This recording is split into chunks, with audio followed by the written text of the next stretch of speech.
রাজধানীর মোহাম্মদপুরে আরও একটি ভয়ঙ্কর মর্মান্তিক ঘটনা ঘটে গেছে। এই ঘটনার পেছনে আছে এক লেডি কিলার।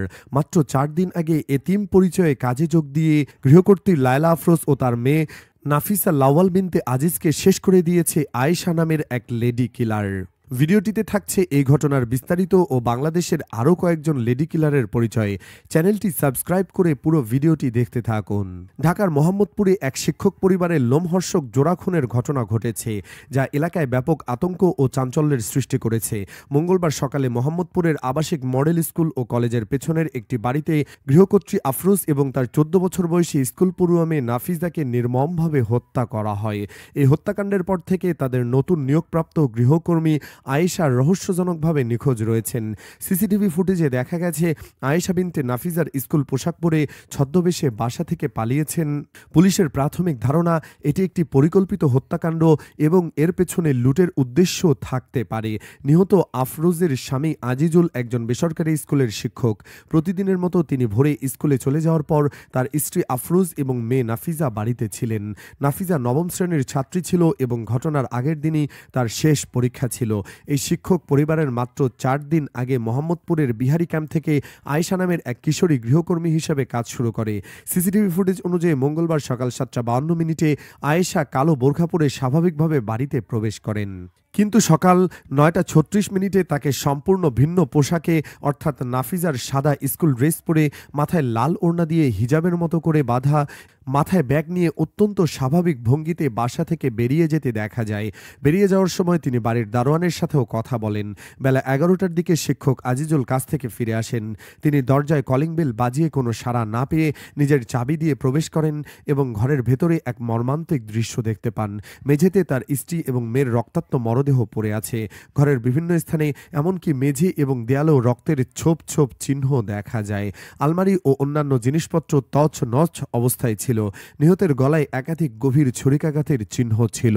নিহত আফরোজের ভাই ইমদাদুল ইসলাম ফরহাদ সাংবাদিকদের জানান, তার বোনের পরিবারে আর কোনো সন্তান নেই। ফরহাদ বিশ্বাস করেন এই হত্যাকাণ্ড পেশাদার খুনিদের কাজ, কারণ নিহতের গলায় যে জায়গায় আঘাত করা হয়েছে সে জায়গায় আঘাত করলে মানুষের নিশ্চিত মৃত্যু হয়। তিনি উল্লেখ করেন, আয়েশা তার বোন এবং ভাগ্নিকে হত্যা করে গোসল করে তার ভাগ্নির পোশাক পরে আলমারি থেকে স্বর্ণালংকার, টাকা পয়সা, জমির দলিল, ল্যাপটপ ও মোবাইল নিয়ে ব্যাগ ভরে পালিয়ে গেছে। আয়েশা নিজেকে রংপুরের বাসিন্দা এবং তার বাবা মা আগুনে পুড়ে মারা গেছে বলে পরিচয় দিয়েছিল। তার মুখে ও হাতে নাকি পোড়ার চিহ্নও ছিল। আয়েশা জানিয়েছিল টাকার অভাবে তার মোবাইল নেই এবং প্রথম মাসের বেতন পেলে সে একটি মোবাইল কিনবে। স্থানীয় এক বাসিন্দা বলেন, সিসিটিভি ফুটেজ দেখে মনে হচ্ছে হত্যাকারী একজন পেশাদার। সে বোরখা পরে এসেছিল এবং মেয়েটির স্কুল পোশাক পরে শান্তশিষ্টভাবে কোনো অনুশোচনা ছাড়াই বেরিয়ে গেছে। এলাকার বাসিন্দারা দারোয়ানের ভূমিকা নিয়েও প্রশ্ন তুলেছেন। কেন তিনি একজন অচেনা মেয়েকে ভিন্ন পোশাকে অর্থাৎ নিহত মেয়ের স্কুল ড্রেসে বেরিয়ে যেতে দেখেও সন্দেহ করেননি বা বাধা দেননি, তা নিয়েও তাদের মধ্যে প্রশ্ন দেখা দিয়েছে। ইমদাদুল ইসলাম ফরহাদ সন্দেহ প্রকাশ করেছেন যে এই হত্যাকাণ্ডে শুধু গৃহকর্মী নয়, এর পেছনে একটি বড় ধরনের চক্র বা সিন্ডিকেট জড়িত থাকতে পারে। তার মতে এর আগেও অল্প কয়েকদিনের জন্য কাজ করা কাজের মেয়েরা এমন ঘটনার সাথে জড়িত ছিল। পুলিশ ঘটনাস্থল থেকে হত্যাকাণ্ডের ব্যবহৃত একটি ছুরি উদ্ধার করেছে। তারা সিসিটিভি ফুটেজ ও অন্যান্য আলামত বিশ্লেষণ করে আয়েশাকে প্রধান সন্দেহভাজন হিসেবে দেখছে এবং তাকে খুঁজে বের করতে জোর তৎপরতা চালাচ্ছেন। পুলিশ জানিয়েছে তদন্তের স্বার্থে তারা এখনই বিস্তারিত তথ্য প্রকাশ করতে চান না, তবে দ্রুতই ঘটনার কিনারা হবে বলে আশা প্রকাশ করেন তারা। এই ভয়াবহ ঘটনাটি সমাজের প্রতি এক গুরুত্বপূর্ণ বার্তা দিয়েছে। পরিবার ও স্থানীয়রা গৃহকর্মী নিয়োগের ক্ষেত্রে কঠোর যাচাই বাছাই ও সতর্কতার প্রয়োজনীয়তা তুলে ধরেছেন।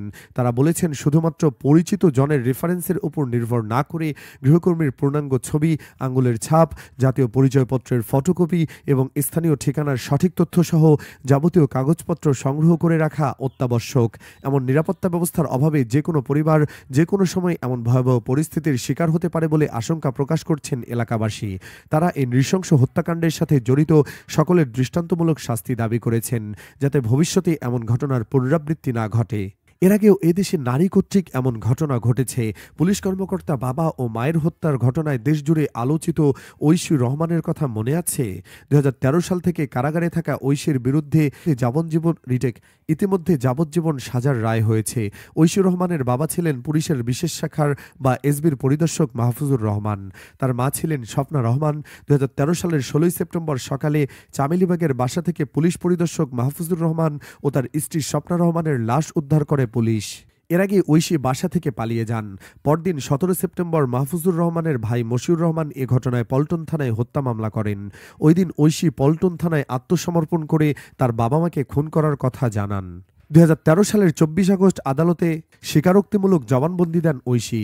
পরে অবশ্য ওই জবানবন্দি প্রত্যাহারের জন্য আবেদন করেছিলেন, কিন্তু সাক্ষ্য, আলামত ও অন্যান্য যুক্তির পরিপ্রেক্ষিতে তা নাকচ করে দেন আদালত। সাজার রায় হওয়ার পর থেকে কারাগারে তাকে থাকতে হচ্ছে কয়েদির পোশাকে। বর্তমানে কাশিমপুরের মহিলা কারাগারে অবস্থান করা ঐশী একাকী জীবন কাটাচ্ছেন। পরিবার থেকে কেউ সেভাবে খোঁজ রাখেনি এই তরুণীর। তবে মাঝে মাঝে কারাগার থেকে ফোনে পরিবারের সঙ্গে ঐশী যোগাযোগ করেন বলে কারাসূত্রে জানা গেছে। ২০১৯ সালের ২৬ জুন সকাল 10:30টার দিকে বরগুনা সরকারি কলেজ রোডের ক্যালিক্স একাডেমিকের সামনে স্ত্রী মিন্নির সামনে রিফাত শরীফকে কুপিয়ে জখম করে নয়ন বন্ড ও রিফাত ফরাজের সহযোগীরা।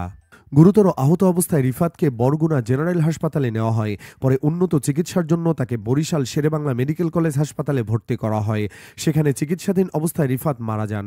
২০২০ সালের ৩০ সেপ্টেম্বর বরগুনার জেলা ও দায়রা জজ আদালতের বিচারক মোহাম্মদ আসাদুজ্জামান রিফাত শরীফ হত্যা মামলায় মিন্নিসহ ৬ জনকে মৃত্যুদণ্ডের আদেশ দেন।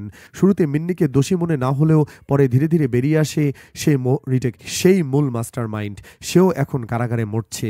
মাস কয়েক আগে বেসরকারি প্রাইম এশিয়া বিশ্ববিদ্যালয়ের টেক্সটাইল বিভাগের ৩য় বর্ষের ছাত্র জাহিদুল ইসলাম পারভেজকে তার ক্যাম্পাসের সামনে নৃশংসভাবে কুপিয়ে পিটিয়ে হত্যা করা হয়।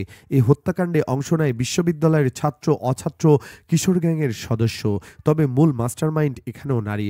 পারভেজ তার বন্ধু সুকর্ণ তরিকুল, ইমতিয়াজ সহ কয়েকজন সহ বিশ্ববিদ্যালয়ের বিপরীতে র্যানকন বিল্ডিংয়ের সামনে একটি পুরি সিংড়ার দোকানে দাঁড়িয়ে কথা বলছিলেন। বন্ধুরা বিভিন্ন বিষয় নিয়ে হাসি ঠাট্টা করছিলেন।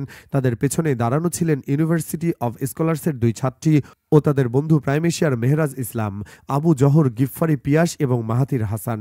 এক পর্যায়ে পারভেজদের হাসাহাসি নিয়ে এই শিক্ষার্থীরা নোটিশ করেন কেন তাদের কটাক্ষ করে হাসাহাসি করা হচ্ছে। তারা তা জানতে চান। এ নিয়ে তাদের মধ্যে কথা কাটাকাটি হয়। তারপর পারভেজের উপর হামলার ঘটনা ঘটে এবং তাকে হত্যা করা হয়। এ বিষয়ে পারভেজের সহপাঠীরা বলেছেন, হামলাকারীরা বান্ধবীদের কাছে নিজেদের ক্ষমতা ও আধিপত্য দেখাতে হামলা চালিয়ে পারভেজকে হত্যা করে। বন্ধুরা, দেশে যদি শরিয়া আইন থাকতো, মিন্নিকে 5 বছর আগে জনসম্মুখে ফাঁসি দিত, তবে কি অপরাধ কমে যেত না? ভয়ে পরের ঘটনাগুলো কি নাও ঘটতে পারত না? হ্যাঁ বা না লিখে কমেন্টে জানান আপনার রায়। ধন্যবাদ।